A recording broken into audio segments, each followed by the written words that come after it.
అలాగే శుభాకాంక్షలు తెలియజేస్తూ మీ అందరికీ ఒక విషయం చెప్పదలుచుకున్నాం. నిన్న ఒక పెద్ద మనిషి దొంగ ఏపులు వేస్తా ఉంది. ఏంటా ఏపులు? మీ అందరికీ తెలుసు ఏంటా ఏపులు. 2023లో జాన్సమ్మ గారిని, యశస్వరమ్మ గారిని ఎంత ఏడిపించారు. ఆ రోజు రాలేదా ప్రజాస్వామ్యం గురించి, ప్రజాస్వామ్యం విలువ గురించి?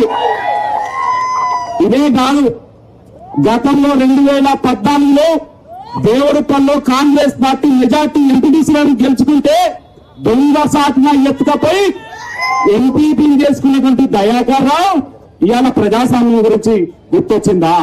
అదే కాదు, ఇవాళ చెప్తాను, కొంతమంది పెద్ద మనుషులు మున్సిపల్లో 7 వార్డు కౌన్సిలర్లు అయితే ఎట్లా చైర్మన్ అవుతారని. అయ్యా, ప్రజాస్వామ్యబద్ధంగా రాజ్యాంగంలో కల్పించినటువంటి ఓటు హక్కు ప్రకారం ఎమ్మెల్యే గారు, ఎంపీ గారికి ఉన్నటువంటి ఓటు ద్వారా మేము చైర్మన్, వైస్ చైర్మన్ అయినా.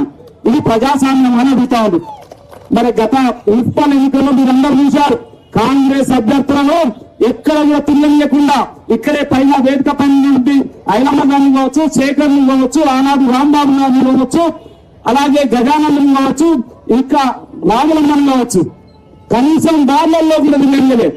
సర్పంచ్ ఎన్నికలలో, ఎంపీటీసీ ఎన్నికలలో, సొసైటీ ఎన్నికల్లో నామినేషన్ ఇవ్వడానికి కూడా పోతే గుండుకొచ్చినటువంటి దౌర్భాగ్యమైన దయాకర్ రావు ఇవాళ నువ్వు మాట్లాడుతూ ఉన్నావు. నీ వెనకాల ఉన్నటువంటి తొత్తులు మాట్లాడుతూ ఉన్నావు ప్రజాస్వామ్యం గురించి.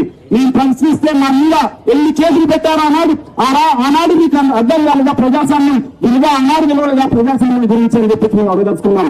అందుకే ప్రజాస్వామ్యం అంటే కాంగ్రెస్ ఇవాళ అందరినీ స్వేచ్ఛగా నామినేషన్ చేసుకొని వచ్చింది, ఓట్లలో ప్రచారం చేసుకొని వచ్చింది, గెలవనిచ్చింది.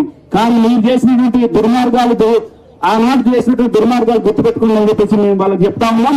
అదే కాదు, ఇవాళ ప్రజలే కాదు, నాకు 7 కౌన్సిలర్లు రావచ్చు, కానీ మెజార్టీగా అన్ని ఓట్లుగా చూసుకుంటే 300 ఓట్లు కాంగ్రెస్ పార్టీకి అత్యధిక మెజార్టీ ఉంది. ఆ విషయాన్ని మర్చిపోయి ఇవాళ మాట్లాడుతూ ఉన్నారు.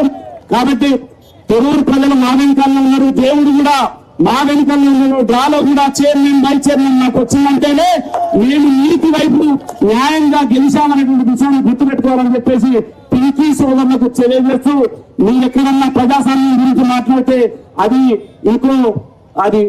ఏమంటుందంటే నవ్వడం వస్తా ఉండే. మేము చూస్తా ఉంటే మీ ఏడుపు ప్రజాస్వామ్యం గురించి చెప్పేటువంటి మీ మాటలు చూస్తా ఉంటే ఒకసారి నివసర వెళ్ళి నవ్వులు, ఏడుపులు అందరికీ అర్థమవుతా ఉన్నాయి. కాబట్టి మీరు ఎవరు కూడా ఏడితే ఇక్కడ బాధపడేటోళ్ళు ఎవరు లేరు, అందరూ నవ్వుకుంటా ఉండేటువంటి విషయం మీరు గుర్తుంచుకోవాలని చెప్పేసి చెప్తూ అవకాశం ఇచ్చిన మీ అందరికీ కూడా ప్రత్యేకమైన ధన్యవాదాలు తెలియజేసి ఇస్తాను. తొరూరు మున్సిపాలిటీ మాజీ చైర్మన్, వైస్ చైర్మన్, మాజీ కౌన్సిలర్ తొరూరు బ్లాక్ కాంగ్రెస్ మహిళా అధ్యక్షులు